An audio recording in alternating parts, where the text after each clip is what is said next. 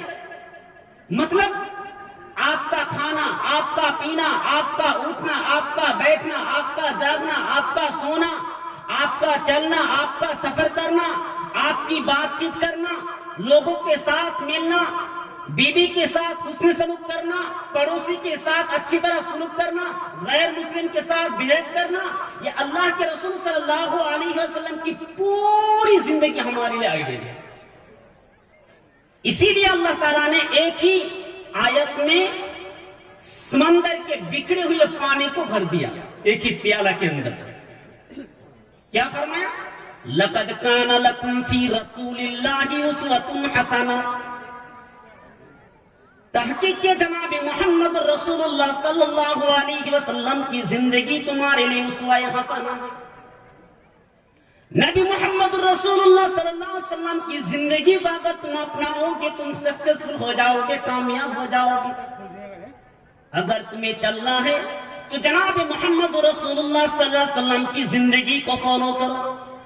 اگر تمہیں کھانا کھانا ہے تو اللہ کے نبی صلی اللہ علیہ وسلم جس طرح کھانا کھاتے تھے اسی طرح تم کھانا کھاؤ. نماز بھی پڑھے تو نبی کی طرح پڑھو، حج کرو تو نبی صلی اللہ علیہ وسلم کی طرح بھی کرو.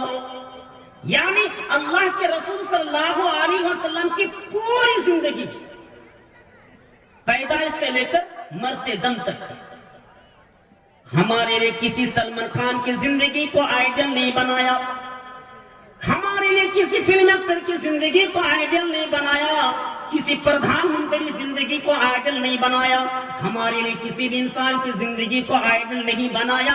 اللہ تبارک و تعالیٰ نے اگر ہماری زندگی کو آئیڈیل بنا ہے تو جناب محمد رسول اللہ صلی اللہ علیہ وسلم کی زندگی کو آئیڈیل بنایا. میرے بھائیوں، اسی لیے اللہ کے نبی جناب محمد رسول اللہ صلی اللہ علیہ وسلم ہمارے لیے اسوہ حسنہ ہے. آپ لوگ ذرا مہربانی کر کے بیٹھ جائیے، اور جو بھائی اس حضرات یہاں وہاں بکھرے ہوئے ہیں ذرا مہربانی کر کے برائے مہربانی آپ یہاں پہ آ جائیے، اس لیے کہ کھلی جگہ مت رکھیے، شیطان بیٹھ جائے گا. اللہ تعالیٰ دوسری جگہ قرآن کے اندر فرماتا ہے لَقَدْ مَنَّ اللَّهُ رَسُولًا. اللہ تبارک و تعالیٰ فرماتا ہے کہ جناب محمد رسول اللہ صلی اللہ علیہ وسلم کو ہم نے تمہارے اوپر دے کر تم پر بہت بڑا احسان کیا. یہ اللہ تعالیٰ کا بڑا آسمان، یہ زمین، یہ پیڑ، یہ پودے، یہ سورج، یہ ہوا، یہ چاند، یہ جتنی نعمتیں اللہ تعالیٰ کی بڑی بڑی نعمت، پھر بھی اللہ تعالیٰ نے نہیں کہا کہ اے میرے بندو ہم نے تمہارے لیے جو آسمان دیا یہ آسمان تمہارے لیے ہم نے احسان کے طور پر دیا.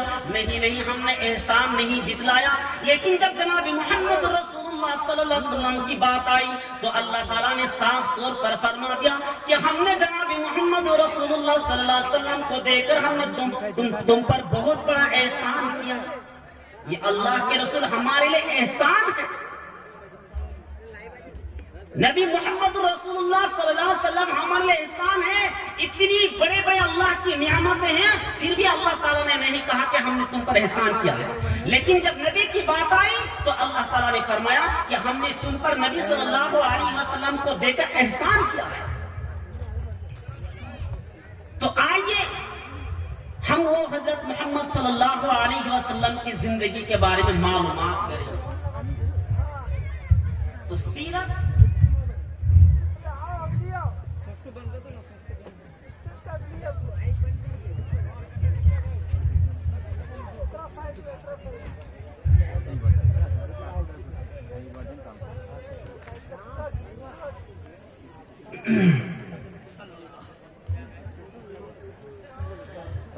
تو نبی محمد رسول اللہ صلی اللہ علیہ وسلم کی زندگی، اللہ کے رسول صلی اللہ علیہ وسلم کی ولادت، آپ کی پرورش، کس طرح آپ کی پرورش ہوئی، آپ صلی اللہ علیہ وسلم اس دنیا میں آئے تو کیوں آئے، اس کے بارے میں ہم جانکاری حاصل کریں گے۔ تو سب سے پہلے ہم بات کریں گے ولادت کے بارے میں، مطلب آپ کی پیدائش۔ تو اللہ کے رسول صلی اللہ علیہ وسلم بنی ہاشم کے اندر 9 ربیع الاول کو دوشنبہ کے دن عام الفیل کے اندر صبح کے وقت اللہ کے رسول صلی اللہ علیہ وسلم پیدا ہوئے۔ جس سال ہاتھی کا واقعہ پیش آیا تھا، اسی سال اللہ کے رسول صلی اللہ علیہ وسلم پیدا ہوئے اور صبح کے وقت پیدا ہوئے۔ اور آمینہ خود فرماتی ہے، آمینہ کا بیان ہے کہ جب سے میرے پیٹ سے، میری کوکھ سے، میرے بدن سے، میرے پیٹ سے جب سے محمد صلی اللہ علیہ وسلم جنم لیا، نکلا، تو میں کیا دیکھتی ہوں کہ میری کوکھ سے ایک نور نکلا، ایک روشنی نکلی، اور وہ روشنی، وہ نور پورے مکہ میں پھیل گئی، روشنی چھا گئی، نور پھیل گیا۔ برسوں سے آگ کی پوجا کرنے والی قوم، جو برسوں سے آگ کی حفاظت کرتے تھے، ایوان کسریٰ کے آگ رسول صلی اللہ علیہ وسلم دنیا کے اندر آنے سے پہلے ہی وہ آگ بجھ گئی۔ جو آگ برسوں سے جل رہی تھی، یہ نبی محمد رسول اللہ صلی اللہ علیہ وسلم کی برکتیں، یہ آپ کی کرامت ہے۔ آمینہ بیان کرتے ہیں کہ جب سے میرے پیٹ سے، میرے بدن سے، میری کوکھ سے جب سے میرا پیارا لاڈلا بچہ محمد صلی اللہ علیہ وسلم نکلا، تو پورے مکہ میں روشنی پھیل گئی، نور پھیل گیا، میرے پیٹ سے ایک نور نکلا، اور وہ نور ملک شام کے محلے روشن ہو گئے۔ ایوان کسریٰ کے جو پوت تھے، وہ پوت بھی گر گئے، جو قیصر و کسریٰ کے جو آگ تھی، وہ آگ بھی بجھ گئی، برسوں سے جو آگ جل رہی تھی، اللہ کے رسول صلی اللہ علیہ وسلم پیدا لیتے ہی وہ آگ بجھ گئی۔ لوگ حیران میں پڑ گئے، تعجب میں پڑ گئے، کیا بات ہے؟ بڑے بڑے نجوموں کو بلایا گیا، بڑے بڑے مجوسیوں کو بلایا گیا، بڑے بڑے کاہنوں کو بلایا گیا، کیا ماجرا ہے، کیا بات ہے، کیا حادثہ ہے کہ آج جو برسوں سے آگ جل رہی تھی، وہ آگ کیوں اچانک بند ہو گئی، کیوں بجھ گئی؟ مجوسیوں نے بولا، جس بات کا ڈر تھا وہی ہوا، ایک بچہ جنم لیا ہے جو تمہاری سلطنت کو تباہ کر دے گا، تمہاری بادشاہت کو تباہ و برباد کر دے گا، جو اپنے جناب محمد رسول اللہ صلی اللہ علیہ وسلم اس دنیا میں آئے گا، وہ اللہ تبارک و تعالیٰ کا پیغام پہنچائے گا۔ لگتا ہے وہ بچہ جنم لے لیا۔ بڑے بڑے مجلسوں میں تعجب میں پڑ گئے، حیرت میں پڑ گئے، کیا ماجرا ہے؟ یہ اللہ کے رسول صلی اللہ علیہ وسلم جنم لیتے ہی وہ آگ بجھ گئی، قیصر و کسریٰ کے پوت گر گئے، پھر کھڑے کرنے کی کوشش کی، پھر بھی گر گئی، اور کہا کہ وہ بچہ جنم لے لیا ہے، وہ بچہ پیدا لے لیا، جس کے بارے میں ہم تورات میں پڑھا کرتے تھے، انجیل میں پڑھا کرتے تھے۔ پھر آمینہ وہ اپنے سسر کے پاس، یعنی محمد صلی اللہ علیہ وسلم کے دادا کے پاس آئی، اور انہیں خوشخبری دی اپنے بیٹے کے پیدائش کے بارے میں۔ وہ عبد المطلب اپنے پوتا کو لے کر کعبہ شریف کے پاس گئے، اور اللہ تبارک و تعالیٰ کا شکریہ ادا کیا۔ اللہ تعالیٰ کا شکریہ ادا کرنے کے بعد دعا کی، اور سنت کے مطابق، طریقے کے مطابق، دستور کے مطابق ختنہ بھی کیا۔ سب سے پہلے محمد صلی اللہ علیہ وسلم کو جو دودھ پلائی تھی وہ سعیبہ نے سب سے پہلے ابو لہب کی لونڈی نے دودھ پلائی تھی، اور اس کے بعد شروع ہوتی ہے اللہ کے رسول صلی اللہ علیہ وسلم کی پرورش۔ تو ولادت آپ صلی اللہ علیہ وسلم کی ولادت ہوتی ہی وہ برسوں سے آگ جلنے والے آگ بجھ گئی۔ اب ولادت پرورش کی باری۔ مکہ کا دستور تھا، شہر مکہ کا دستور تھا، دیہاتوں سے گاؤں سے دائیاں آیا کرتی تھی، بہت سارے لڑکیاں آیا کرتی تھی، عورتیں آتی تھی، کیا کرنے کے لیے؟ تاکہ شہر مکہ کے جو بچہ ہے، شہر میں جو بچہ رہتا ہے ان کی نسل و نما بہت اچھی ہو، اسی لیے وہ لوگ دیہاتوں میں بھیجتی تھی بچوں کو۔ تو عبد المطلب بھی دائیاں کو تلاش کرنے لگے، وہ دائیاں تو بنی سعد سے نکلی ہوئی وہ دائیاں آئی، اللہ کے نبی جناب محمد رسول اللہ صلی اللہ علیہ وسلم کے شہر میں یعنی مکہ میں آئی، تمام عورتیں آئی۔ وہ حلیمہ سعدیہ بیان کرتی ہے کہ ہم بھی اپنے سہیلیوں کے ساتھ، ہم بھی اپنے ساتھیوں کے ساتھ، ہم بھی مکہ میں گئے، ہم بھی مکہ میں وہ بچہ تلاش کرنے کے لیے گئے۔ عبد المطلب نے بھی وہ تلاش کیا، عبد المطلب نے چاہا کہ ہم اپنے اس بچے کو، میرا بچے یعنی محمد صلی اللہ علیہ وسلم کو کسی دائی کے پاس بھیجا جائے۔ تو حلیمہ سعدیہ بیان کرتے ہیں کہ ہماری سہیلیاں، ہم تمام بہت سارے سہیلیاں بنی سعد سے نکلے اور ہم اپنے بچے کو لے کر یعنی عبداللہ اور ہمارا شوہر جس کا نام حارث تھا، حارث بھی نکلے۔ حلیمہ سعدیہ بیان کرتی ہے کہ ہم اور ہمارے شوہر اور میرا ایک بچہ عبداللہ، یہ ہم تینوں نکل گئے کہاں؟ مکہ کے سفر میں، مکہ کی طرف ہم نکلے، اور راستے میں جاتے جاتے ہماری جو سواری تھی، مطلب گدھی تھی، وہ گدھی اتنی موریل، اتنی دبلی پتلی تھی کہ آہستہ آہستہ چلتی تھی، قافلہ تنگ آ گیا، قافلہ تنگ آ گیا۔ کیوں؟ کیونکہ موریل جو گدھی تھی یہ بہت آہستہ آہستہ چلتی تھی، اسی لیے اور جو ساتھی تھی یہ تو پریشان ہو گئے، قافلہ تنگ آ گیا۔ تو حلیمہ سعدیہ بیان کرتی ہیں کہ ہم لوگ اسی طرح آہستہ آہستہ چلتے چلتے مکہ پہنچے، اور ہماری جو سہیلیاں تھی، ہماری جو ہمراہ تھی، ہماری جو ساتھی تھی، وہ بھی ساتھی جناب محمد رسول اللہ صلی اللہ علیہ وسلم کے پاس گئے، اور واللہ خدا کی قسم، اللہ کی قسم، ایسی کوئی ہماری ساتھی نہیں تھی، ایسی کوئی ہمراہ نہیں تھی جس نے جناب محمد رسول اللہ صلی اللہ علیہ وسلم کو گود میں نہ بیٹھایا۔ سب نے اللہ کے رسول صلی اللہ علیہ وسلم کو گود میں لے لیا۔ گود میں لینے کے بعد فرماتے کیا اس کا باپ انتقال ہو چکا، یعنی اس کا باپ زندہ ہے یا نہیں؟ پتا چلا کہ ان کا باپ ان کے پیدا ہونے سے پہلے ہی 2 مہینہ پہلے اس کا انتقال ہو گیا۔ مطلب اللہ کے رسول صلی اللہ علیہ وسلم ابھی ماں کے پیٹ میں تھے، آپ کا باپ یعنی محمد صلی اللہ علیہ وسلم کا باپ عبداللہ انتقال کر گئے۔ جب یہ ان چیز کے بارے میں یعنی عبداللہ کے بارے میں، ان کے باپ کے بارے میں پتا چلتی تھی تو وہ لوگ محمد صلی اللہ علیہ وسلم کو پھر رکھ دیتے تھے۔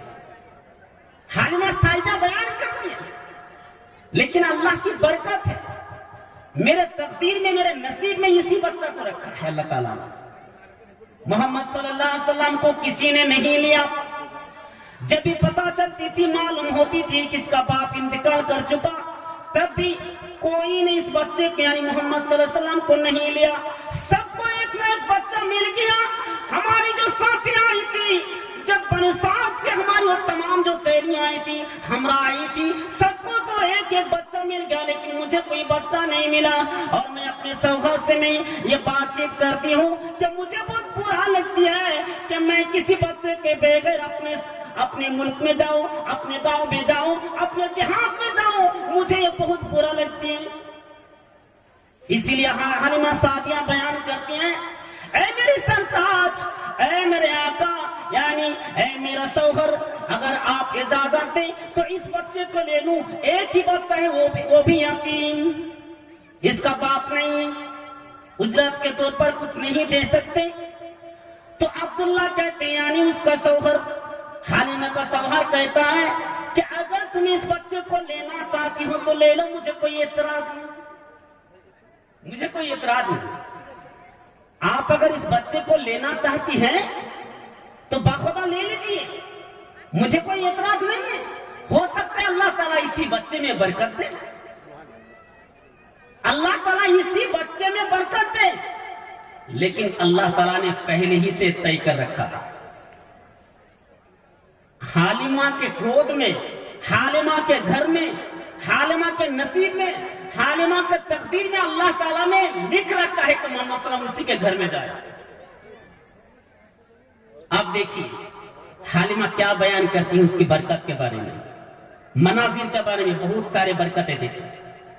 حلیمہ بیان کرتی ہے، جب میں نے محمد صلی اللہ علیہ وسلم کو گود میں لے لیا، جب ہمیں کوئی بچہ نہیں ملا، ہمارے جو تمام ساتھی کو جو بچہ مل گیا لیکن مجھے کوئی بچہ نہیں ملا، بچہ نہ ملنے کی وجہ سے مجبوراً محمد صلی اللہ علیہ وسلم کو لینا پڑا۔ خالی ہاتھ جانا بہتر ہے، کسی بچے کو لے لیا جائے، خالی ہاتھ جانا بہتر ہے، کسی بچے کو لے لیا جائے۔ حلیمہ بیان کرتے ہیں، اس بچے کو لینے کے بعد جب میں نے اپنے گود میں بیٹھائی، جب میں نے اپنے گود میں لے لیے، جب میں نے اپنے گود میں بیٹھائی تو مجھے ایک عجیب سی محسوس ہونے لگی، مجھے طاقت آ گئی، پاور آ گیا۔ وہ بیان کرتے ہیں، جب میں نے اس بچے کو لیا، مجھے ایک دودھ، میرے استان میں ایک دودھ نہیں تھا، دودھ کا پتہ نہیں تھا، میرے پاس بھی کچھ نہیں تھا، میری اونٹنی بھی دودھ نہیں دیتی تھی، بکریاں بھی دودھ نہیں دیتی تھی، یہ دودھ نہیں دیتی تھی۔ جناب محمد رسول اللہ صلی اللہ علیہ وسلم کو لینے کے بعد وہ اونٹنیاں بھی دودھ دینے لگی، گھر میں دودھ بھر گیا۔ کیا برکت ہے اللہ کے رسول صلی اللہ علیہ وسلم کی برکت دیکھیے، کرامت دیکھیے، بچپن ہی نہیں۔ وہ حلیمہ بیان کرتی ہیں کہ جب میں نے محمد صلی اللہ علیہ وسلم کو ہم نے لے لیا تو لینے کے بعد ہم نے بھی دودھ پیا، ہمارا شوہر بھی دودھ پیا، اور میرا جو بچہ عبداللہ تھا وہ بھی دودھ پیا، اور محمد صلی اللہ علیہ وسلم نے بھی دودھ پیا، آسودہ ہو گئے اور پھر سو گئے۔ سونے کے بعد جب ہم نے صبح کیا تو صبح کرنے میں جب کیا دیکھتی ہوں کہ اونٹنی میں دودھ کا تھن بالکل بھرا ہوا ہے، اونٹنی میں جو اس کا تھن ہے دودھ سے لبریز سے بھرا ہوا۔ پہلے تو دودھ نہیں دیتی تھی، وہ اونٹنیاں دودھ نہیں دیتی تھی۔ اور وہ کیا کہتے ہیں، حارث کہتے ہیں، عبداللہ بن حارث کہتے ہیں، باخدا اللہ تعالیٰ کی برکت ہے، لگتا ہے اسی بچے کی برکت ہے، اس بچے کے لینے کی وجہ سے اس بچے کی کرامت۔ اب چلیے، جب آنے کا ٹائم آیا، واپس جانے کا جب وقت آیا، جب اپنے گاؤں میں جانے کا جب وقت آیا تو حلیمہ بیان کرتے ہیں کہ سارے کے سارے سہیلیاں تو پہلے سے چلی گئی تھی، لیکن ہم لوگ پیچھے رہ گئے، ہم لوگ پیچھے رہ گئے۔ ہم نے اس بچے محمد صلی اللہ علیہ وسلم کو لے کر سواری پر جب سوار ہوئے تو سارے کے ساری سہیلیاں ہمارا نکل گئی تھی، ہم لوگ بعد میں نکلے، جا رہی تھی، راستہ میں جا رہی تھی، تیز رفتار سے چل رہی تھی، ان کو آگے ٹپا کے چلی گئی۔ سبحان اللہ، دیکھیے وہ حلیمہ بیان کرتی، پہلے تو یہ گدھی اتنی مریل تھی، نہیں چل سکتی تھی، دبلے پتلے تھے، دبلے پتلے ہونے کی وجہ سے، مریل ہونے کی وجہ سے ابھی نہیں چل سکتی تھی، لیکن ابھی وہ تیز رفتار ہوا سے بات کرتی جا رہی ہے۔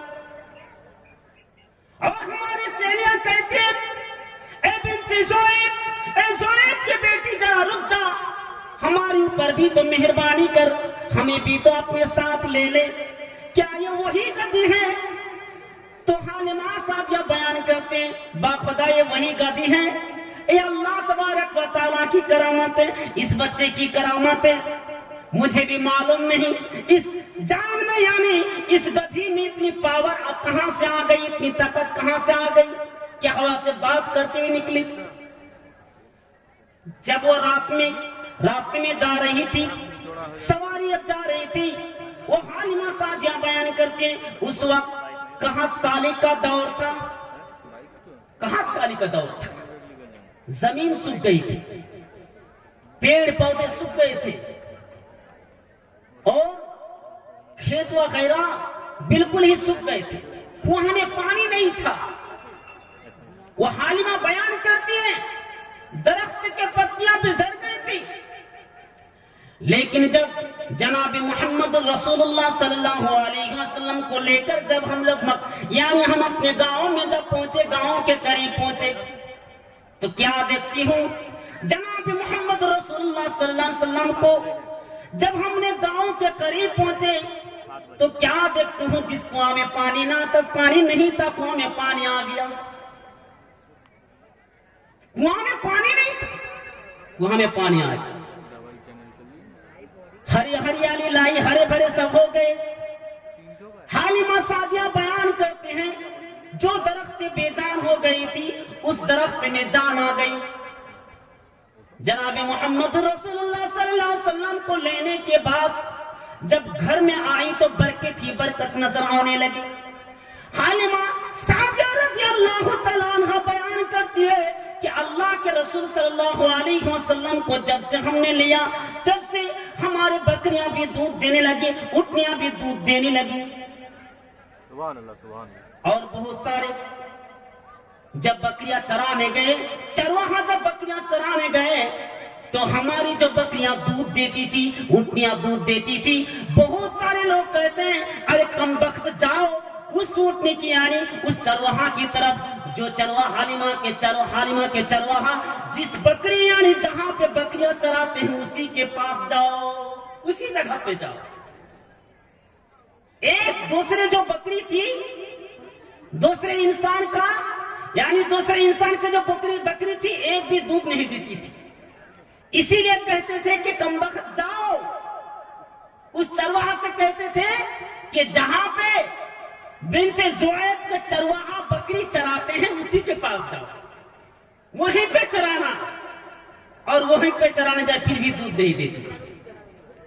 میرے بھائیوں اسی طرح ایک بعد دن گزرتے گئے، اب آیا وہ واقعہ سب کے صدر اللہ کے رسول صلی اللہ علیہ وسلم کی جب اللہ کے نبی جناب محمد رسول اللہ صلی اللہ علیہ وسلم 4 یا 5 سال کی عمر جب ہوئی تو اللہ کے نبی جناب محمد رسول اللہ صلی اللہ علیہ وسلم دوسرے بچوں کے ساتھ کھیل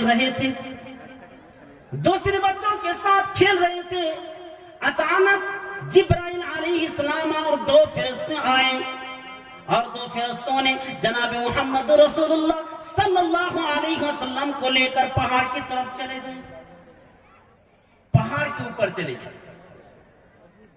اللہ کے رسول بچوں کے ساتھ کھیل رہے تھے، بہت سارے جو بچہ کھیلا کرتے ہیں وہ اللہ کے رسول صلی اللہ علیہ وسلم بچوں کے ساتھ کھیل رہے تھے، اور 2 آدمی آئے سفید کپڑا پہن کے، وہ بیان کرتے ہیں 2 بچے آنے یعنی 2 آدمی آنے کے بعد جناب محمد رسول اللہ صلی اللہ علیہ وسلم کے ہاتھ پکڑ کر پہاڑ کے اوپر لے گئے، اور یہ مناظرہ دوسرے بچے دیکھ رہے تھے۔ جب انہوں نے جناب محمد رسول اللہ صلی اللہ علیہ وسلم کو پہاڑ کے اوپر لے کر چلا گیا تو بچے دوڑتے ہوئے، ہانپتے ہوئے، ڈرتے ہوئے، سہنے ہوئے اپنے ماں کے پاس آئے، حلیمہ سعدیہ کے پاس آئے وہ بچے، اور کہا کہ اے امی جان قتل محمد صلی اللہ علیہ وسلم کو قتل کر ڈالا، محمد صلی اللہ علیہ وسلم کو قتل کر ڈالا، حتہ کر ڈالا۔ حلیمہ تو ڈر گئی، وہ حلیمہ ڈرتے ہوئے ہانپتے ہوئے گھبر گئی، اور پہاڑ کے اوپر جب آئے چاروں طرف سے پہاڑ کو گھیر لیا، لوگوں نے چاروں طرف سے، عورتیں بھی آئے، مرد بھی آئے، چاروں طرف سے پہاڑ کو گھیر لیا گیا. جب دیکھا کہ محمد صلی اللہ علیہ وسلم صحیح سلامت بیٹھے ہوئے ہیں اور رنگ بالکل چڑھا ہوا ہے, کہا کہ بیٹا کیا بات ہے, کیا بات ہے تمہارے ساتھ, کیا ہوا؟ کہا کہ امی جان, اب بیان کرتا ہے کون؟ محمد صلی اللہ علیہ وسلم. کہا کہ امی جان, ہمارے پاس تو آدمی آئے اور انہوں نے میرے ہاتھ کو, دونوں ہاتھ کو پکڑ کر پہاڑ کے اوپر لے آئے اور مجھے سلا دیا.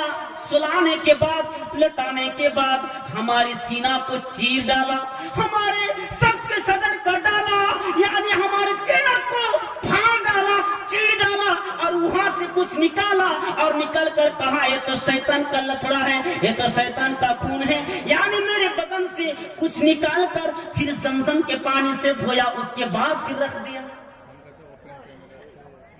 اللہ کے رسول صلی اللہ علیہ وسلم کا سینہ چاک کیا گیا.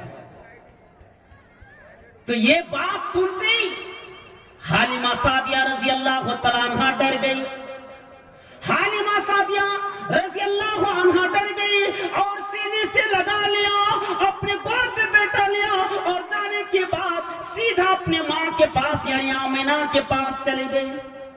آمنہ کے پاس جانے کے بعد کہتی ہے, اے آمنہ آپ اس بچے کو تو سنبھل, میں سنبھل نہیں سکتی, نہ جانے کیا کیا ایسی بات کرتی ہے, میں تو میری جان ہی نکل جاتی ہے.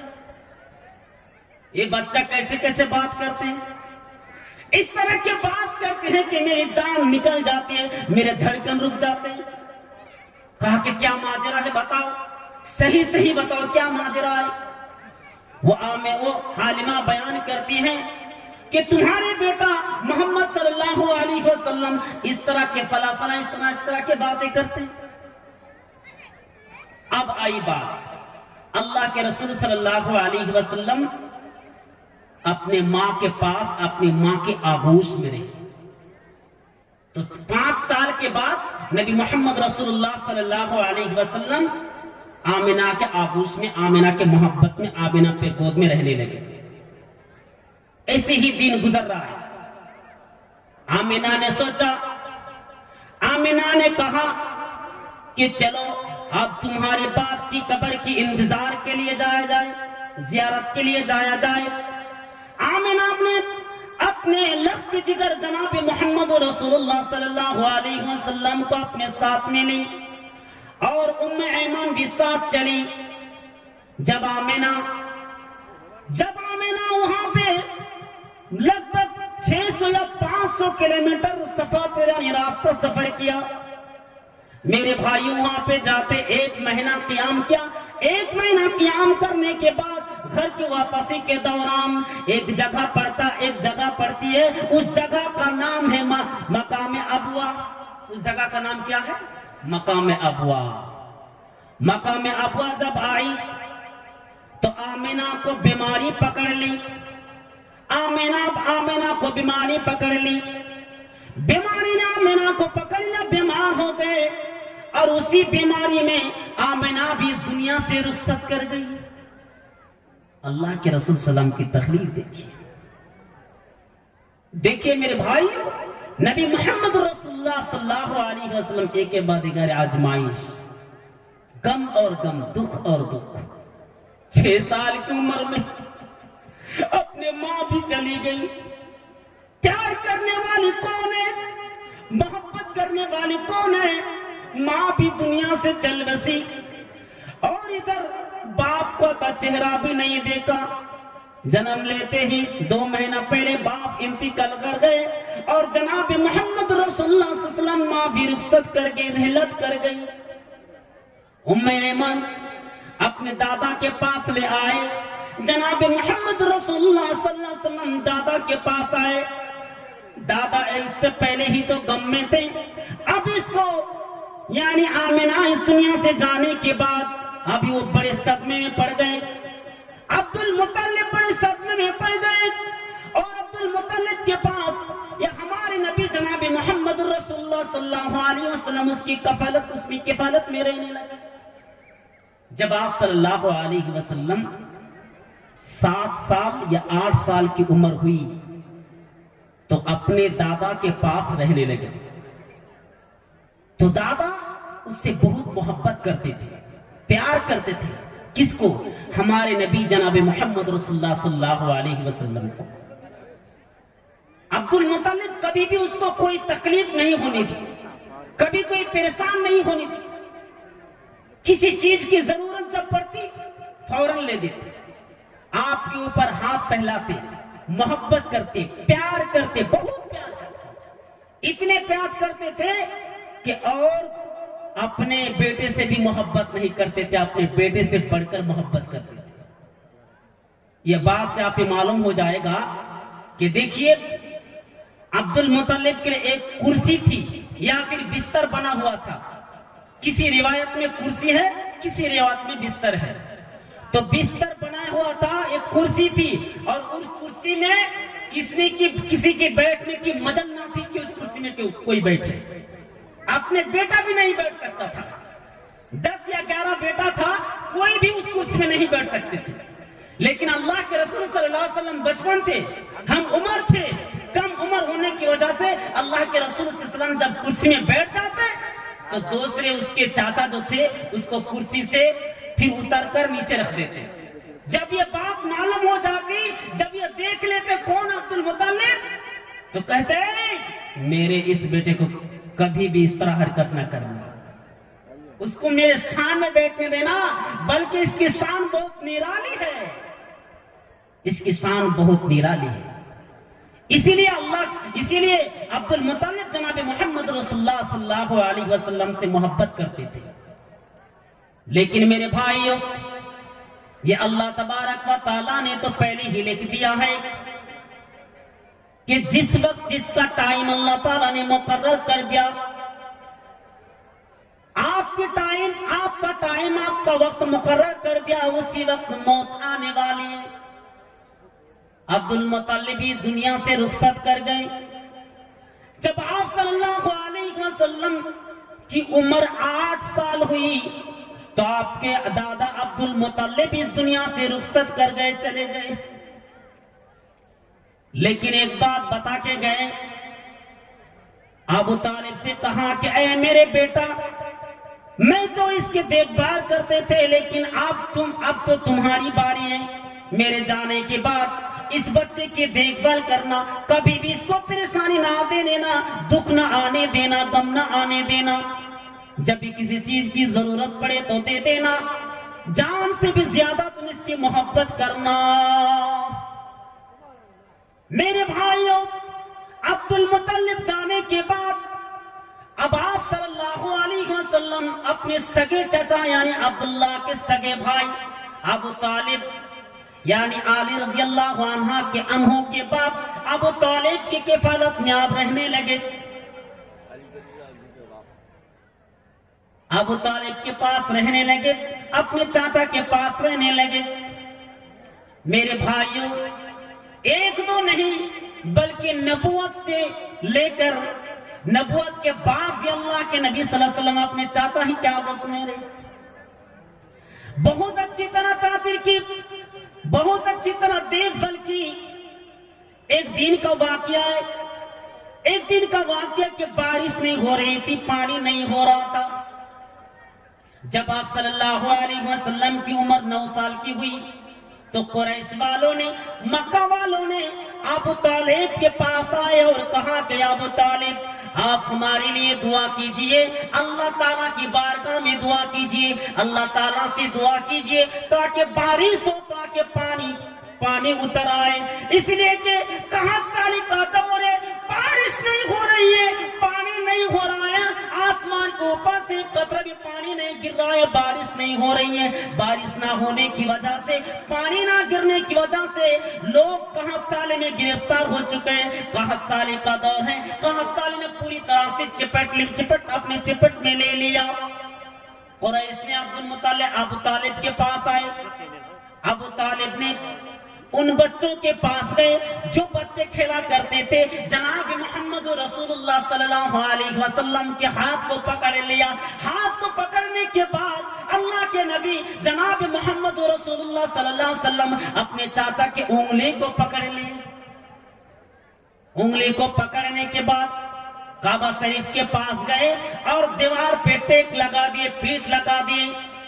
پہلے تو آسمان میں کوئی بادل نہیں تھا، کوئی بادل نظر نہیں آتا تھا، ایک بھی بادل نہیں تھا۔ دیکھتے ہی دیکھتے بادل آ گیا، بادل چھا گیا،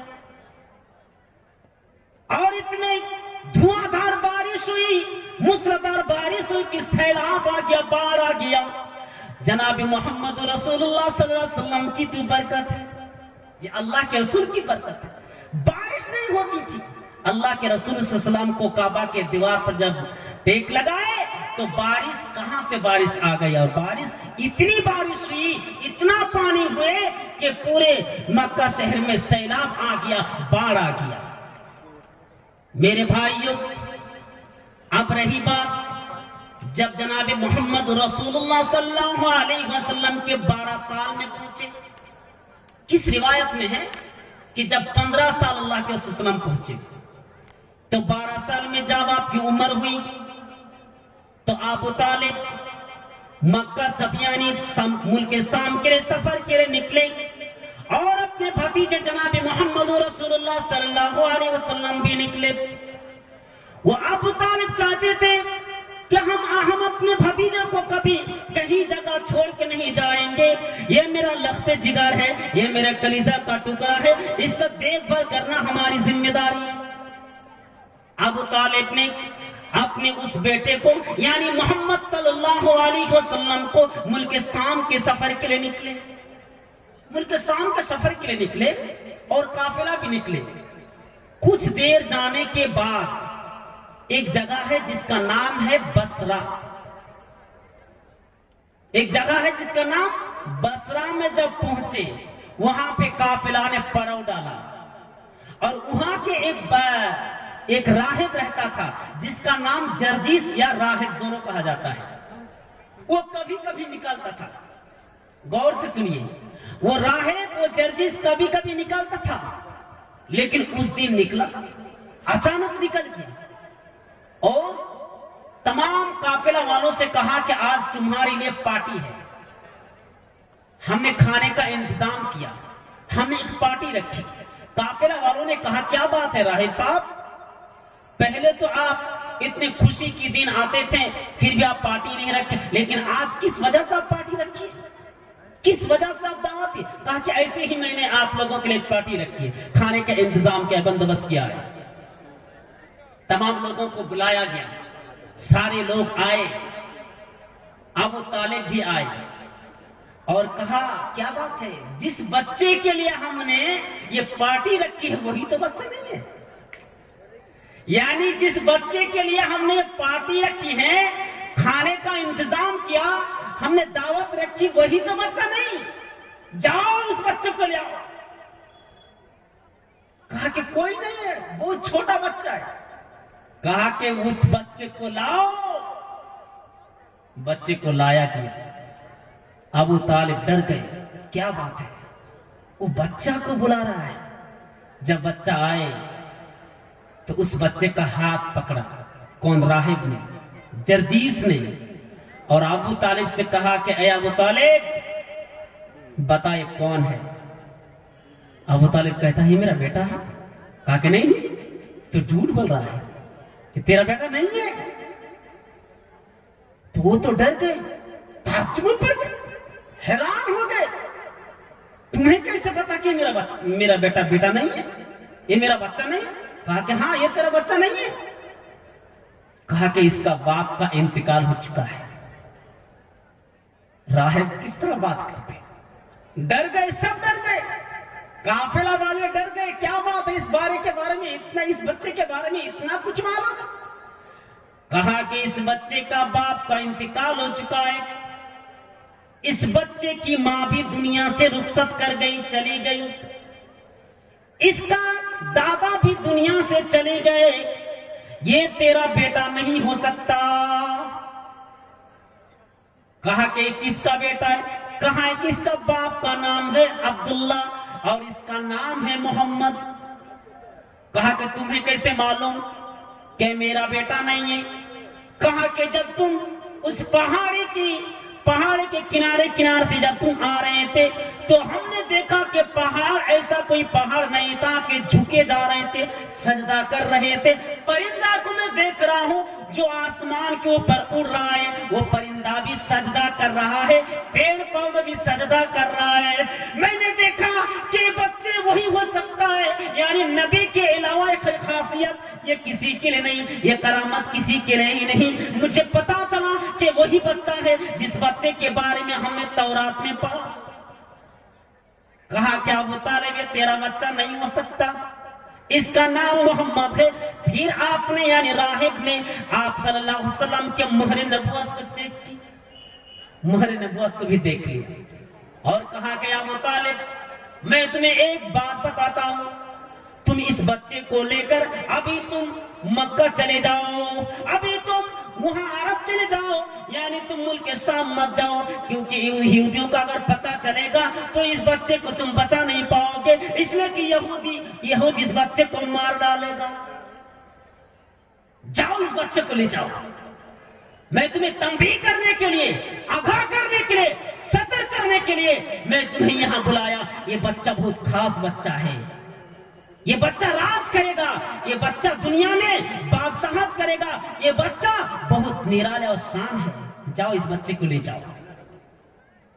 ابو طالب تو ڈر گئے، واپس پھر یعنی مکہ چلے گئے، شہر مکہ چلے گئے۔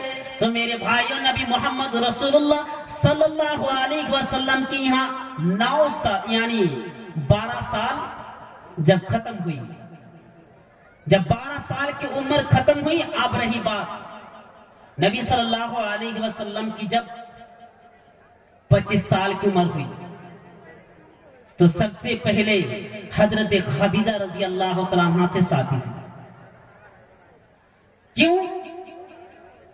کیونکہ یہ تجارت کرتے تھے، بزنس کرتے تھے، ہم لوگ جس کو کہتے ہیں بیوسا، تجارت کرتے تھے۔ اور ان کے جو یعنی خدیجہ رضی اللہ عنہا کے جو غلام یعنی تجارت کرنے والے تھے، میسر اس کا نام تھا، پتا چلا اس کے ساتھ یہ جایا کرتے تھے محمد صلی اللہ علیہ وسلم، اور اس کی امانت داری، ایانت داری، ایمانداری اور سچائی کو دیکھ کر خدیجہ رضی اللہ عنہا فدا ہو گئے اور شادی کا پیغام بھیجا۔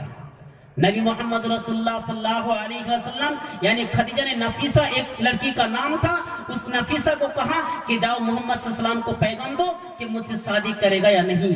محمد صلی اللہ علیہ وسلم کو جب یہ بات پتا چلا تو اپنے چاچا ابو طالب سے مشورہ کیا، پھر ابو طالب نے اجازت دی، نبی محمد رسول اللہ صلی اللہ علیہ وسلم کی 25 سال میں شادی ہوگی۔ تو آپ صلی اللہ علیہ وسلم کی عمر کتنی؟ 25 سال، اور خدیجہ رضی اللہ عنہا 40 سال کے تھے۔ تو 40 سال رضی اللہ عنہا خدیجہ رضی اللہ عنہا، اور اللہ کے رسول صلی اللہ علیہ وسلم 25 سال کی عمر میں شادی ہوئی۔ تو وہیں سے 6 بچے پیدا ہوئے، 4 بچیاں اور 2 بچے، یعنی فاطمہ، زینب، ام کلثوم، رقیہ، اور ایک کا نام عبداللہ ابراہیم طاہر نام کہا جاتا ہے۔ اسی کے پیٹ سے تمام بچے ہوئے۔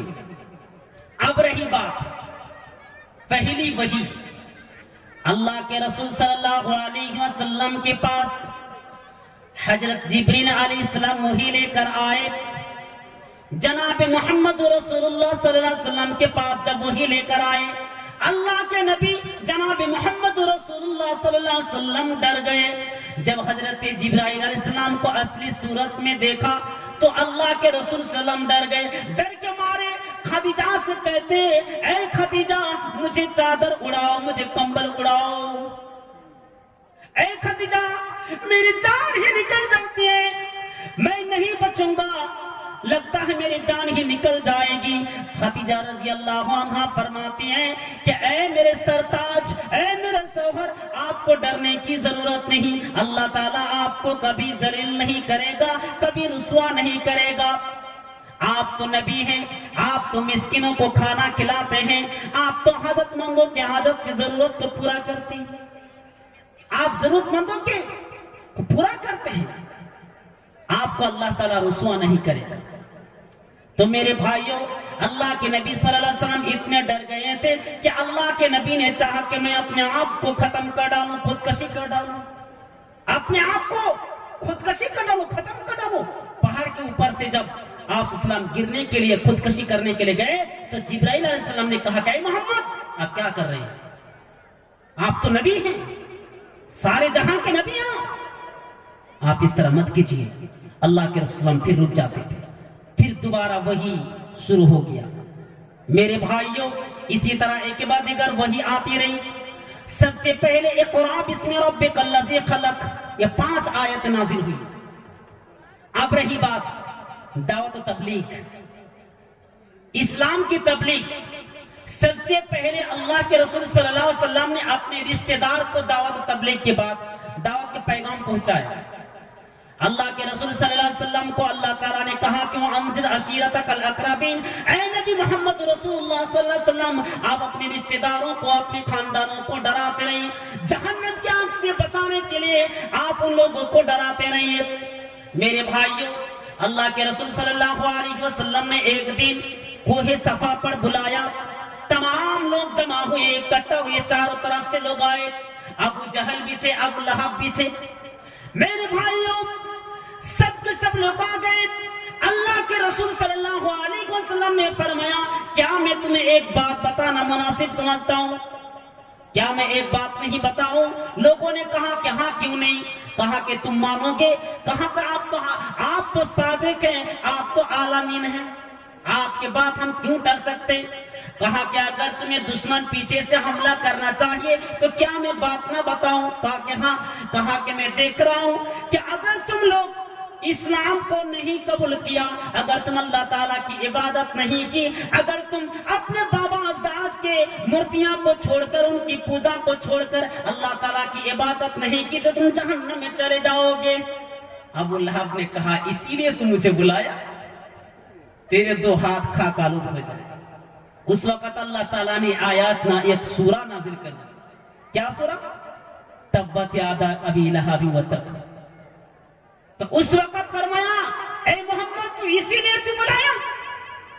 تو اللہ کے رسول صلی اللہ علیہ وسلم جب دعوت و تبلیغ کے کام کرنے لگے، اللہ تعالیٰ کی باتیں بتانے لگے، قرآن کی باتیں جب پھیلانے لگے تو دشمنوں کو بہت برا لگا۔ رسول صلی اللہ علیہ وسلم کو تکلیف دینے کی کوشش کی۔ ابو طالب سے کہا کہ ابو طالب اپنے بھتیجے کو روک لے ورنہ تمہارے ساتھ ہم بہت برا کریں گے۔ ابو طالب نے کہا اے میرے بھتیجے، مجھ پر اتنا بوجھ مت ڈالنا کہ میں برداشت نہ کر سکوں۔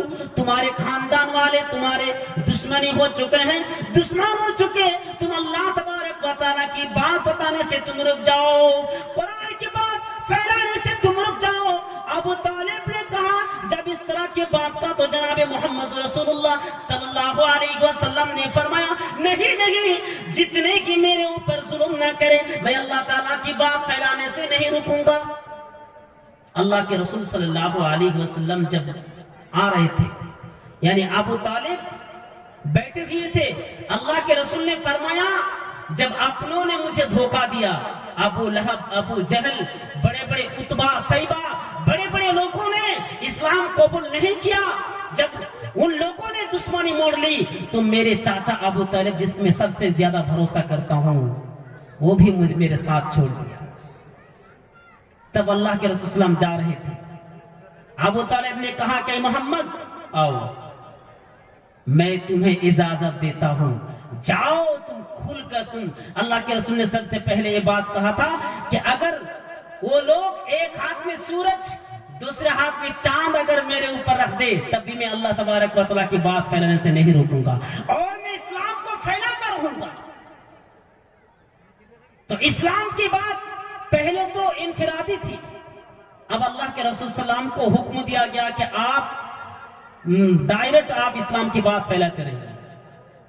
تو اسی طرح دشمن جب مڑ لیے، ابو لہب کے ایک بیٹا اللہ کے رسول صلی اللہ علیہ وسلم بیٹھے ہوئے تھے، میرے نبی تو بیٹھے ہوئے تھے، ابو لہب کے بیٹا آئے اور کہا کہ وَالنَّجْمِ إِذَا هَوَى مَا ضَلَّ صَاحِبُكُمْ وَمَا غَوَى، اے نبی اس کو نازل کرنے والا اور جس پر نازل کیا گیا میں اس کو جھٹلاتا ہوں. اور اللہ کے نبی جناب محمد رسول اللہ صلی اللہ علیہ وسلم کے چہرے میں تھوک دیا. وہ بدمعاش نالائق نے اللہ کے رسول صلی اللہ علیہ وسلم کے چہرے میں تھوکا. میرے بھائیوں اتنا ہی نہیں، اللہ کے نبی جناب محمد رسول اللہ صلی اللہ علیہ وسلم سجدہ میں گئے تو اونٹ کی اجڑیاں لا کر اللہ کے رسول صلی اللہ علیہ وسلم کے پیٹھ پر رکھ دیتے تھے. میرے نبی جب سجدہ میں جاتے نماز پڑھ رہے تھے، اسی وقت امارہ کا ایک نام تھا، والد بن مغیرہ کا بیٹا امارہ تھا. انہوں نے اللہ کے رسول صلی اللہ علیہ وسلم سے چادر میں اس طرح گھسیٹے کہ اللہ کے رسول صلی اللہ علیہ وسلم گر پڑے. میرے بھائیوں اللہ کے نبی کا قصور کیا تھا؟ آپ صلی اللہ علیہ وسلم نے تو کوئی غلطی نہیں کی. آپ صلی اللہ علیہ وسلم صرف کہا تھا کہ تم اللہ کی عبادت کرو اور اللہ کے علاوہ کسی کی عبادت نہ کرو. صرف یہ بات پھیلانے کے لیے دینی دشمنی بن گئے. نبی محمد رسول اللہ صلی اللہ علیہ وسلم نے دیکھا کہ کوئی لوگ نہیں مان رہا ہے. اس وقت حضرت عمر رضی اللہ عنہ اور حمزہ رضی اللہ عنہ یہ بھی تھے. میرے بھائیوں اللہ کے نبی جناب محمد رسول اللہ صلی اللہ علیہ وسلم اسلام کی بات جب پھیلانے لگے تو حمزہ رضی اللہ عنہ پہ ایک ستارہ چمکا. حمزہ رضی اللہ عنہ آئے اور ابو جہل اللہ کے رسول صلی اللہ علیہ وسلم کے بارے میں اتنی بری بری بات کرتے تھے، اللہ کے رسول کے بارے میں اتنی تکلیف دیتے تھے. آپ صلی اللہ علیہ وسلم کو مار کر بے ہوش کر دیا. ایک خاتون حمزہ رضی اللہ عنہ کے پاس دوڑ کے آئی اور کہا کہ آپ کے بھتیجے محمد صلی اللہ علیہ وسلم کے بارے میں ابو جہل نے اس طرح کی حرکتیں کی. انہوں نے آپ کے بھتیجے کو مار مار کر لہلوان کر دیا. آپ کے بھتیجے کے بارے میں اتنی گندی گندی باتیں کر رہے تھے. ابو حمزہ رضی اللہ عنہ غصے میں آ کر ڈائریکٹ کہا کہ میں اس کے تام کو تمام کر دوں گا.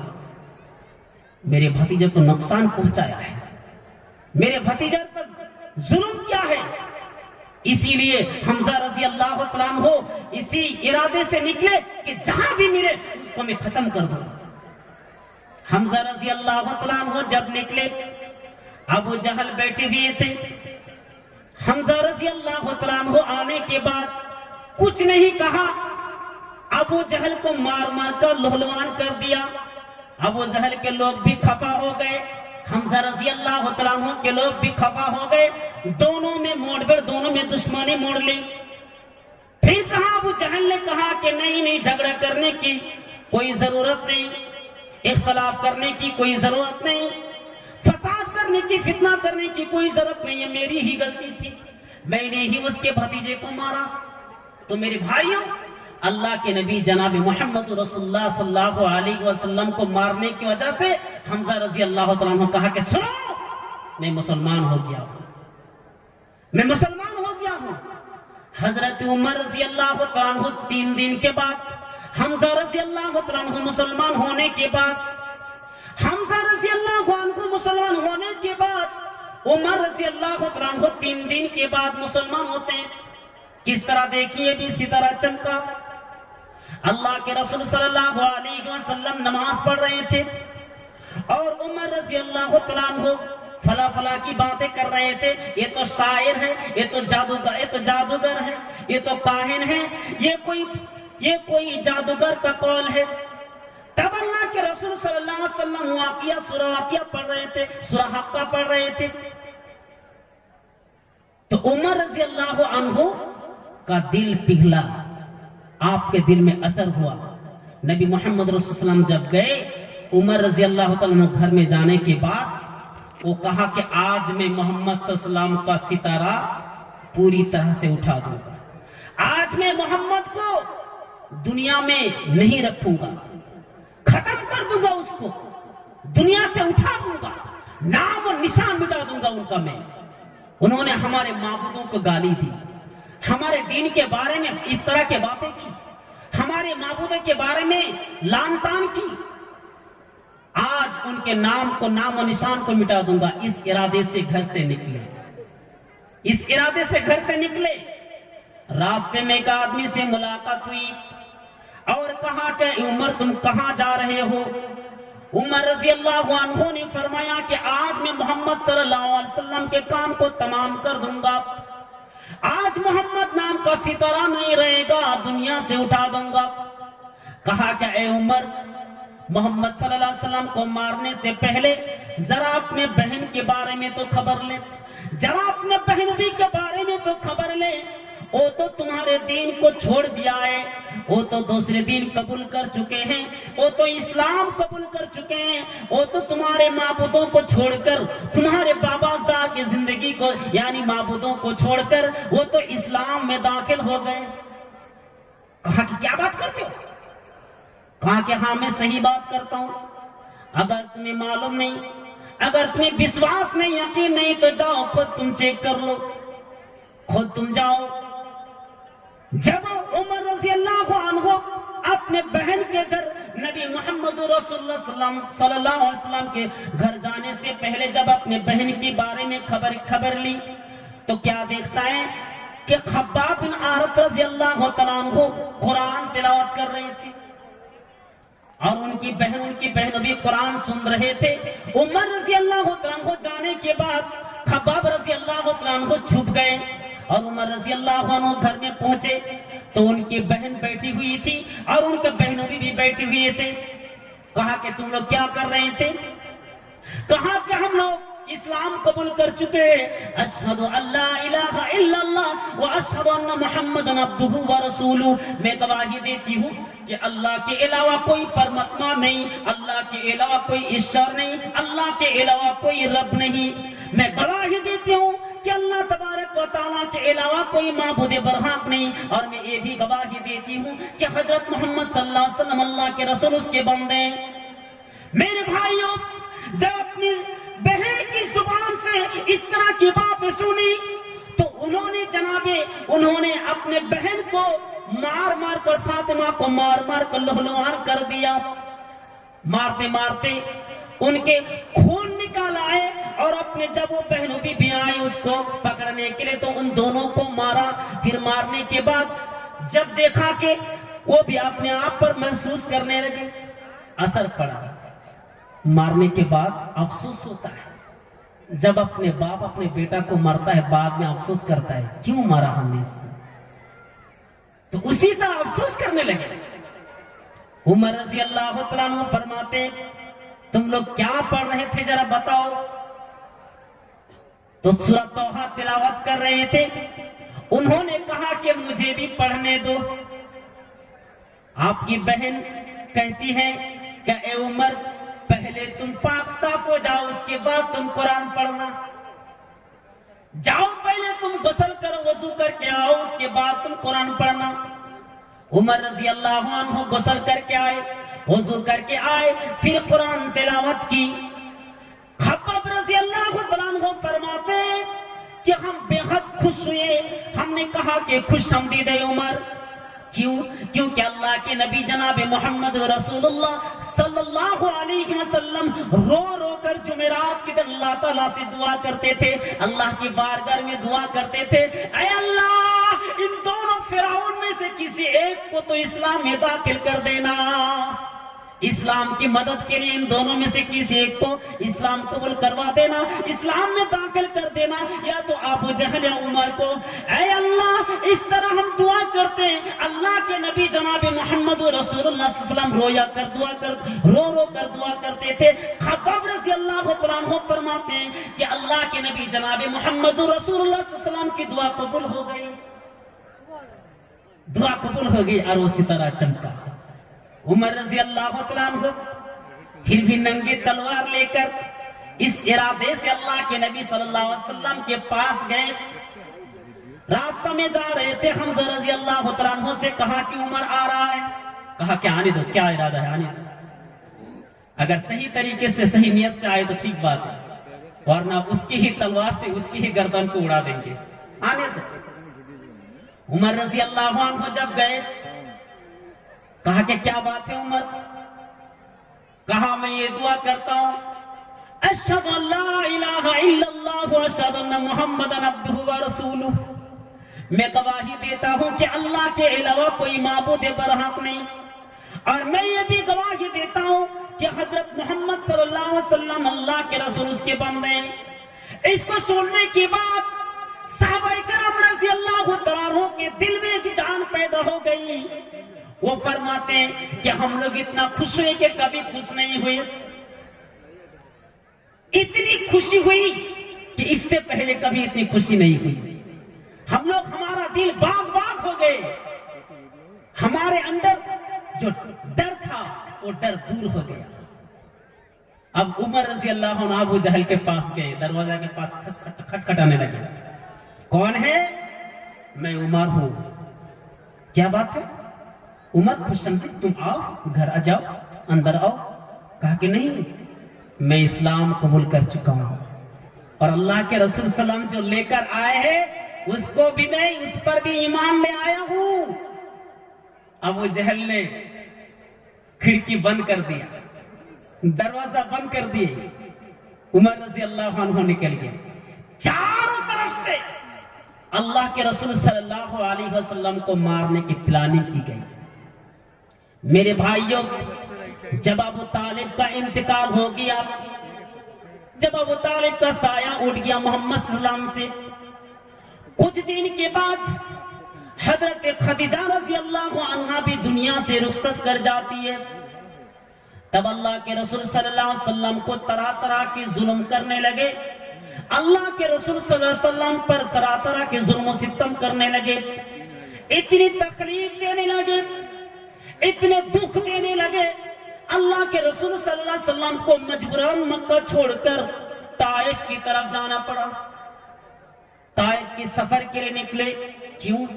کیونکہ وہاں پہ جا کے میں آرام سے اللہ تعالیٰ کی باتیں بتا سکوں، میں قرآن کی باتیں بتا سکوں، اس ارادے سے اللہ کے رسول صلی اللہ علیہ وسلم طائف کی سفر کے لیے نکلے۔ راستے میں جاتے جاتے جس سے بھی ملاقات ہوتی تھی، اللہ کے رسول صلی اللہ علیہ وسلم جس سے بھی ملاقات کرتے تھے دین کی باتیں بتاتے، کہتے تھے کہ لا الہ الا اللہ پڑھو، مفلحون، کامیاب ہو جاؤ گے، کامران ہو جاؤ گے، سکسیسفل ہو جاؤ گے۔ تو سب سے پہلے بڑے بڑے 3 بھائیوں کے پاس گئے اور کہا کہ میں اللہ کے رسول بھیجے گئے رسول ہوں۔ تینوں نے انکار کر دیا اور کہا کیا تو وہی نبی ہے جس کے بارے میں اللہ تعالیٰ وہی بھیجتا ہے؟ کہا کہ ہاں میں وہی نبی ہوں۔ تب تو میں انکار کرتا ہوں۔ تینوں نے انکار کیا۔ تینوں نے اللہ کے رسول صلی اللہ علیہ وسلم کو مارنے کی کوشش کی۔ بڑے بڑے بدچلن بچے کو، اوباس بچے کو، جو کردار کے اعتبار سے ٹھیک نہیں تھے، بدچلن عورت، بدچلن بچے کو اللہ کے رسول صلی اللہ علیہ وسلم پیچھے لگا دیے۔ اللہ کے رسول صلی اللہ علیہ وسلم کے پیچھے لگا دیے۔ اس بچے نے جناب محمد رسول اللہ صلی اللہ علیہ وسلم کو چاروں طرف سے پتھر مارنے لگے، پھینکنے لگے۔ اللہ کے رسول صلی اللہ علیہ وسلم پتھر کھا کر آپ گر پڑے، آپ کے ایڑی پر چوٹ آئے، آپ صلی اللہ علیہ وسلم زمین پر گر پڑے، آپ ٹخنوں کے بل بیٹھ گئے۔ اور حضرت زید بن حارث رضی اللہ تعالیٰ عنہ اللہ کے نبی جناب محمد رسول اللہ صلی اللہ علیہ وسلم کے پاس سے وہ بھی اللہ کے رسول صلی اللہ علیہ وسلم کو جب جو اپنے بدن سے اس طرح محبت کرنے لگے، جب وہ پتھر کو اپنے آپ وار لیتے تھے، رسول صلی اللہ علیہ وسلم کو بچانے کے لیے تاکہ میرے سینہ میں، میرے بدن میں وہ چوٹ لگے، اس کو بھی لہولوان کر دیا۔ اللہ کے رسول صلی اللہ علیہ وسلم کو بھی لہولوان کر دیا۔ اب اللہ تبارک و تعالیٰ کا دودھ، اللہ تعالیٰ کا فرشتہ آتا ہے، ایک پہاڑ کا فرشتہ، اور کہتا ہے کہ اے محمد صلی اللہ علیہ وسلم، ایک بار آپ ہمیں اجازت دے دیے، اس پہاڑ کو ہم طائف کے درمیان ان کو پوری طرح سے مٹا دیں گے، تباہ و برباد کر دیں گے۔ اب ایک بار کا ہمیں حکم دے دیے، اجازت تو دی دی۔ نبی محمد رسول اللہ صلی اللہ علیہ وسلم فرماتے نہیں، یہ تو نادان ہے، ناسمجھ ہے، بے عقل ہے، تو سمجھ نہیں اس کے اندر۔ ہو سکتا ہے کہ آنے والی نسل اچھی ہو جائے، اسی لیے میں صبر کرتا ہوں۔ اللہ کے رسول صلی اللہ علیہ وسلم کا قصور کیا تھا، اللہ کے رسول نے کسی کا ریپ کیا، نہ کسی کی چوری کی، نہ کسی پر ڈاکہ ڈالا، نہ کسی کی ہتیا کیا۔ اللہ کے رسول صلی اللہ علیہ وسلم نے تو اس طرح کی کوئی بات نہیں، اس طرح کے کوئی کام نہیں کیا، پھر بھی اللہ کے نبی جناب محمد رسول اللہ صلی اللہ علیہ وسلم کو مار مار کر لولوان کر دیا۔ میرے بھائیوں، اتنے خون خرابہ ہونے کے باوجود، اتنی تکلیف دینے کے باوجود، اتنی پریشانی میں ڈالنے کے باوجود، اتنی تکلیف دینے کے باوجود، اتنی عذاب پہنچانے کے باوجود اللہ کے رسول صلی اللہ علیہ وسلم نے دین کو نہیں چھوڑا۔ پھر بھی اللہ کے رسول فرماتے ہیں کہ صبر کرتا ہوں، میں صبر کرتا ہوں۔ اسی طرح آپ صلی اللہ علیہ وسلم ایک باغ میں پہنچے، اس باغ میں ایک باپ بیٹا رہتا تھا، عتبہ اور شیبہ، اور اس کا ایک غلام تھا، وہ غلام کا نام تھا عداس۔ وہ عداس انگور کے چھوڑا لائے اور اللہ کے رسول صلی اللہ علیہ وسلم اور زید بن حارث رضی اللہ عنہ کو دیا۔ ان دونوں نے انگور کھایا۔ انگور کھانے کے بعد جب اللہ کے رسول صلی اللہ علیہ وسلم اس انگور کو بسم اللہ کہہ کر منہ میں ڈالا تو عداس کہنے لگا، کیا بات ہے، یہ تو میں پہلی بار یہ نام سن رہا ہوں، یہ بسم اللہ کیا چیز ہے؟ کہا کہ نوجوان، تم کہاں کے رہنے والے ہو؟ کہا کہ میں یونس علیہ السلام کے قبیلے میں رہنے والا ہوں۔ کہا کہ وہ تو میرا چچیرا، وہ تو میرا بھائی ہے، اس لیے کہ وہ بھی نبی ہے۔ تو عداس اسی وقت مسلمان ہو گئے۔ تو عتبہ اور شیبہ کہا، ارے تو نے اپنا دین چھوڑ دیا، اپنا دھرم چھوڑ دیا؟ کہا کہ نہیں، یہی سچا نبی ہے، یہی اصل نبی ہے۔ جناب محمد رسول اللہ طائف سے آ کر آپ صلی اللہ علیہ وسلم ہجرت کے لیے آپ نکل پڑے۔ تو ہجرت کرنے سے پہلے مکہ میں ایک جگہ ہے جس جگہ کا نام ہے دار الندوہ۔ کیا نام؟ دار الندوہ ایک پارلیمنٹ ہے جہاں پہ وچار فیصلہ ہوتا ہے، جہاں پہ قانون نافذ کیا جاتا ہے، جہاں پہ بل پاس ہوتا ہے، اس جگہ کا نام ہے دار الندوہ۔ جب بھی کسی معاملہ میں فیصلہ ہوتا تھا تو سب سے پہلے دار الندوہ میں فیصلہ کرتے تھے۔ تو یہاں پہ دار الندوہ میں اللہ کے رسول صلی اللہ علیہ وسلم کے مارنے کی پلاننگ کی جا رہی تھی کہ اللہ کے رسول صلی اللہ علیہ وسلم کو کیسے مارا جائے، دنیا سے کیسے اس کو رخصت کر دیا جائے تاکہ اسلام کی بات نہ پھیلے، تاکہ اسلام جیسے مذہب اڑ جائے، قرآن جیسی کتاب اڑ جائے۔ تو کیسے مارا جائے؟ 11 وہاں پہ فیصلہ کرنے والے 11 بڑے بڑے لیڈر تھے، بڑے بڑے نیتا تھے، منتری تھے۔ وہاں پہ ایک شیطان بھی تھا، بڑے شیطان بھی تھا۔ تو سب نے کہا کہ رسول صلی اللہ علیہ وسلم کو کیسے مارا جائے؟ اللہ تعالیٰ قرآن کریم کے اندر فرماتا ہے وَإِذْ يَمْكُرُ بِكَ الَّذِينَ كَفَرُوا لِيُثْبِتُوكَ أَوْ يَقْتُلُوكَ أَوْ يُخْرِجُوكَ۔ اے نبی صلی اللہ علیہ وسلم، آپ یاد کیجئے اس وقت کو جب کافروں نے آپ کو قید کرنے کی کوشش کی، قید کرنے کی پلاننگ کر رہے تھے، ષڑیانتر کر رہے تھے، چال چل رہے تھے، مکر کر رہے تھے۔ او یقتلوکا، یا تو آپ کو قتل کر دیا جائے، او یخرجوکا، یا تو آپ کو جلا وطن کر دیا جائے، آپ کو مکہ سے نکال دیا جائے۔ آپ کو نکالنے کے لیے، قید کرنے کے لیے، آپ کو قتل کر ڈالنے کے لیے، مارنے کے لیے، دنیا سے رخصت کر دینے کے لیے جب وہ چال چل رہے تھے، جب وہ پلاننگ کر رہے تھے، تو میں بھی پلاننگ کر رہا تھا۔ اللہ فرماتا ہے میں بھی پلاننگ کر رہا تھا۔ وہ دنیا میں پلاننگ کرتا ہے، اس سے پہلے میں پلاننگ کر رہا تھا۔ اللہ تعالیٰ نے پہلے ہی سب فیصلہ کر چکا ہے کیا ہونے والا ہے۔ تو اللہ کے نبی جناب محمد رسول اللہ صلی اللہ علیہ وسلم کو پہلی اللہ تعالیٰ نے بتا دیا کہ وہ لوگ آپ کو مارنے کے لیے پلاننگ کر رہے تھے، میں بھی آسمان میں پلاننگ کر رہا تھا، اور میرے علاوہ مجھ سے بڑا کوئی پلاننگ کرنے والا دنیا آسمان میں کوئی نہیں۔ کوئی ہے اللہ سے بڑھ کر پلاننگ کرنے والا؟